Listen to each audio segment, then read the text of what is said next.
आज की एक और बड़ी खबर जिस पर पूरे देश की नजर है और देश भी जानना चाहता आखिर हो क्या रहा है। पीएम की अपील के साथ देश खड़ा हो रहा है और तस्वीरें जो सामने आ रही हैं वो यही गवाही दे रही हैं। पहली तस्वीर देखिए जरा, देवेंद्र फडणवीस महाराष्ट्र के सीएम को आप देख रहे हैं। आज उनका अलग अंदाज नजर आया। बाइक में पीएम मोदी ने अपील की थी तो उन्होंने बाइक उठा ली। Yes.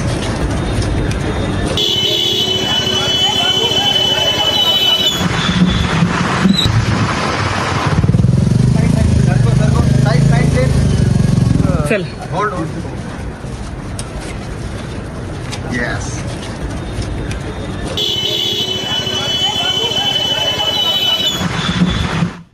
अब देखिए जरा एक और तस्वीर आई। केंद्रीय मंत्री नितिन गडकरी साहब को देखिए, बस में सवार हुए और बस से जा रहे थे।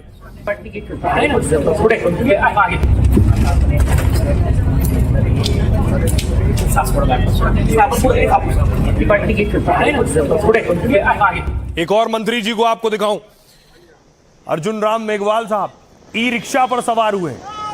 एक संदेश देने की कोशिश है पूरे देश को कि किस तरह तेल बचाना है, किस तरह डीजल बचाना है, पेट्रोल की खपत कम करनी है। इसलिए सार्वजनिक वाहन से चलें, बड़े बड़े काफिलों को छोटा कर दें।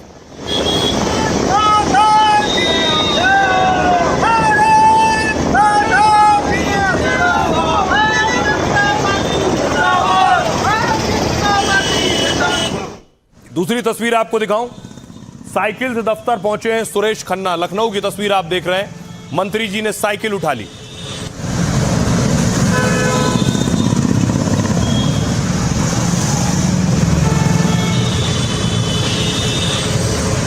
कुछ और नेताओं की तस्वीर आपको दिखाऊं। शहनवाज हुसैन साहब ने भी अपनी गाड़ी निकाली है, लेकिन देखिए जरा कौन सी गाड़ी उन्होंने, ये देख रहे हैं, ई कार निकाल ली है। कल इसी तरह की तस्वीरें मैंने आपको दिखाई थी, सम्राट चौधरी की भी और मोहन यादव की भी।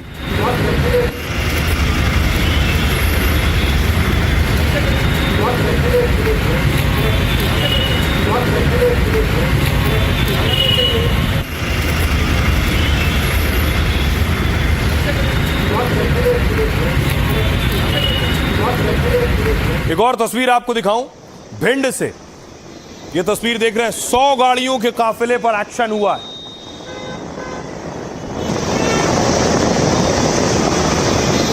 ये बीजेपी नेता थे जो 100 गाड़ियों के काफिले के साथ चल रहे थे, उसके बाद इन्हें पद से हटा दिया गया।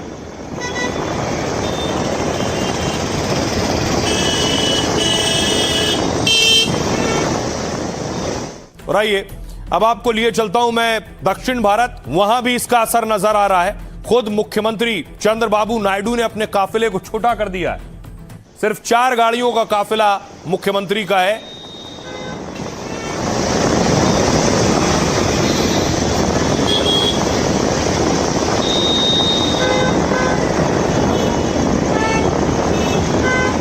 अब देखिए जरा अलग अलग राज्यों में, आपके राज्य में क्या तैयारी है, क्या आदेश दिए गए। सबसे पहले यूपी की बात। योगी सरकार ने 2 दिन वर्क फ्रॉम होम अनिवार्य कर दिया है। सरकारी दफ्तर में एसी का तापमान 24 से 26 डिग्री रखना होगा। उत्तर प्रदेश में नो व्हीकल डे लागू होगा। उत्तर प्रदेश में योगी सरकार ने 7 बड़े फैसले लिए। मुख्यमंत्री, मंत्रियों, विधायकों और अफसरों का काफिला 50% घटेगा। हफ्ते में 1 दिन इन्हें पब्लिक ट्रांसपोर्ट या बस मेट्रो से चलना होगा। दिल्ली में सभी सरकारी कर्मचारी 2 दिन वर्क फ्रॉम होम करेंगे। प्राइवेट कंपनियों से भी 2 दिन वर्क फ्रॉम होम के लिए कहा गया है। 50% सरकारी बैठकें ऑनलाइन करने का फैसला हुआ है। दिल्ली सरकार के मंत्री 1 साल तक विदेश दौरे पर नहीं जाएंगे। दफ्तरों की टाइमिंग सुबह 10:30 से शाम 7 बजे तक होगी। दिल्ली सरकार 6 महीने तक कोई नई गाड़ी नहीं खरीदेगी। दिल्ली में कैबिनेट की बैठक में यह फैसला लिया गया है। रेखा गुप्ता ने हर सोमवार को मेट्रो से आने का ऐलान किया है।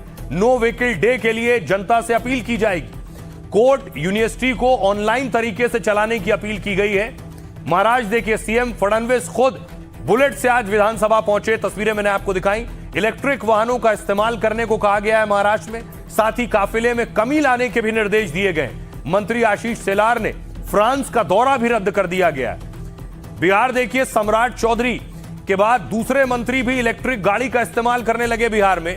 बिना किसी काफिले के नीतीश मिश्रा इलेक्ट्रिक गाड़ी से पहुंचे और कई मंत्री एक या दो गाड़ियों में ही कार्यक्रम और बैठकों में पहुंच रहे हैं। मध्य प्रदेश में देखिए, एमपी के सीएम मोहन यादव के काफिले में गाड़ियां घटा दी गई हैं। काफिले में अब सिर्फ 8 गाड़ियों को शामिल किया गया है। वीआईपी काफिलों में गाड़ियों की संख्या सीमित की जाएगी। राजस्थान जयपुर में सीएम भजनलाल के साथ 5 गाड़ियां दिखी हैं। उनके काफिले में पहले 14 से 16 गाड़ियां हुआ करती थीं। आइए अब आपको सुनवाता हूं, सुनिए जरा इन फैसलों के बाद सियासतदान क्या कहते हैं। दिल्ली सरकार में 2 दिन हर हफ्ते वर्क फ्रॉम होम रहेगा।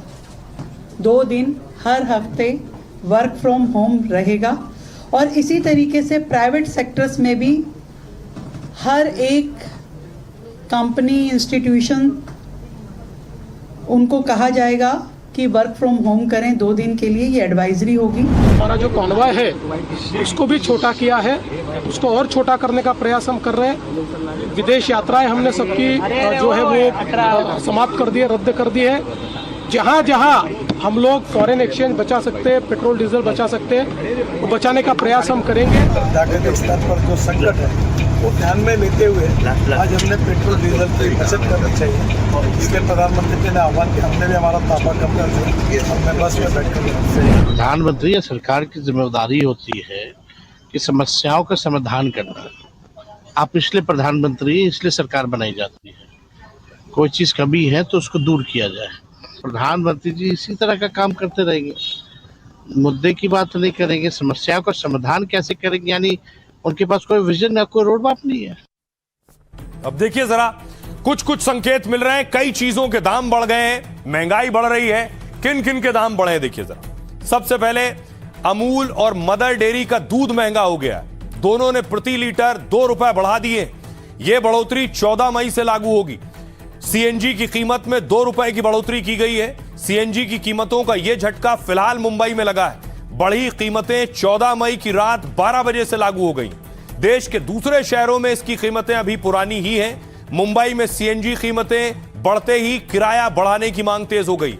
मुंबई महानगर में 12 लाख गाड़ियां सीएनजी पर चल रही हैं। पेट्रोल डीजल की कीमतें भी बढ़ने की आशंका है। एक्सपर्ट्स के मुताबिक तेल कंपनियां लगातार घाटे में, ऐसे में जल्द ही पेट्रोल डीजल की कीमतें बढ़ सकती हैं। ईरान अमेरिका टेंशन से रोजाना 1619 करोड़ ज्यादा खर्च हो रहे हैं। अगर कीमतें बढ़ती हैं तो माल ढुलाई महंगी होगी और इससे जरूरी सामान की कीमतें बढ़ने की आशंका है। सुनिए जरा लोग क्या कह रहे हैं इस पर। 2-2 रुपया करके बढ़ाते हैं। अभी हमारा जो बजट है उसमें बहुत ज्यादा तकलीफ पड़ती है। आम इंसान की बजट देखो और वो अपना 2 रुपए मनमानी करेंगे तो हम अपना खर्चा कैसे चलाएंगे। रिक्वेस्ट है सरकार को कि ऐसा मत करो, गरीब जनता और मध्यम वर्ग को जीने दो। हर 6 महीने में 2-2 रुपया करके दूध का भाव, सब्जी का भाव, ईंधन का भाव, सबका भाव बढ़ा देते हैं। अब गरीब इंसान क्या करे। बहुत कमाई पे असर होएगा ना सर। कितना 400-500 दिन का बचता है, उसमें 200-250 रुपया सीएनजी और एक्स्ट्रा हो जाएगा ना। मैं सरकार से ये मांग करना चाहूँगा कि जिस तरह से हर चीज़ का भाव बढ़ रहा है, सीएनजी का भी भाव बढ़ गया है, मेंटेनेंस भी बढ़ जा रहा है, इस हिसाब से हम लोग का भी भाव बढ़ना चाहिए। 2 रुपया तो बढ़ते रहता है। अभी सालों में क्या 2-4 साल के बाद बढ़ जाता है तो फिर होते रहता है वो तो भाव। रेट बढ़ने की वजह से बहुत परेशानी हो गई है जी। महंगाई, इस महंगाई में जाएंगे तो कैसे घर चलेंगे। गवर्नमेंट को भी कहीं ना कहीं स्टेबिलिटी लानी होगी इसके लिए। ये आज अगर ऐसे रेट बढ़ेंगे तो हम लोग की पॉकेट पर कितना ज्यादा बोझ आ रहा है, ये गवर्नमेंट शायद समझ नहीं पा रही इस चीज को। अभी हर चीज़ में बढ़ेगा। अभी तो मिल्क में बढ़ा है और पेट्रोल हाइक होगा प्राइस, तो बाकी चीज़ भी बढ़ना ही बढ़ना है। आइए इस बीच एक और ग्राफिक्स आपको दिखाऊं, एक और खबर कि एक तरफ असर दिख रहा है साफ तौर पर कि प्रधानमंत्री की अपील है कुछ चीजों के दाम बढ़े और प्रधानमंत्री विदेश दौरे पर जाने वाले।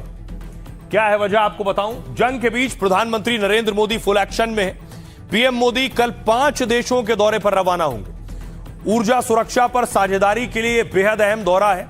इसके अलावा पीएम मोदी सबसे पहले यूएई का दौरा करेंगे। राष्ट्रपति शेख मोहम्मद बिन अल नहयान से मुलाकात करेंगे और दोनों नेता ऊर्जा सहयोग सहित मिडिल ईस्ट के हालात पर चर्चा करेंगे। एलपीजी संकट और तेल की कमी को दूर करने के लिए 2 बड़े समझौते होंगे।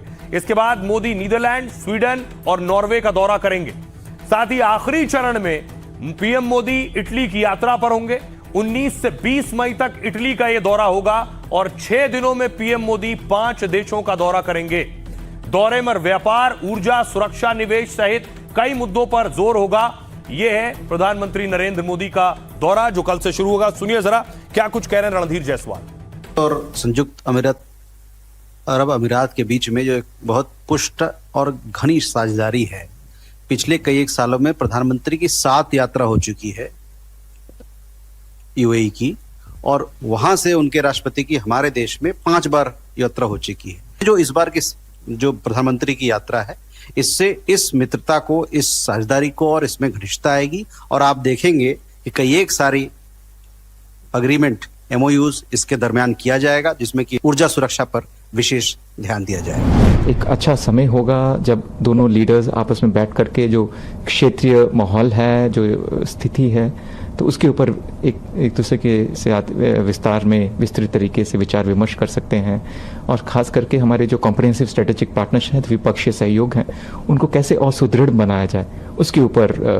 बात करेंगे। नई इनिशिएटिव्स का अवसर मिलेगा। अगर मैं कहूँ तो यूएई भारत की एनर्जी सिक्योरिटी का एक अहम भागीदार रहा है। हमारी जो एनर्जी पार्टनरशिप है वो एक बायर सेलर की पार्टनरशिप ना होके उन्होंने भी इस पार्टनरशिप ने एक स्ट्रेटेजिक आयाम उसको पाया है एनर्जी के विषय में, और हमारी कोशिश ये है कि इसको हम और कैसे डाइवर्सिफाई करें।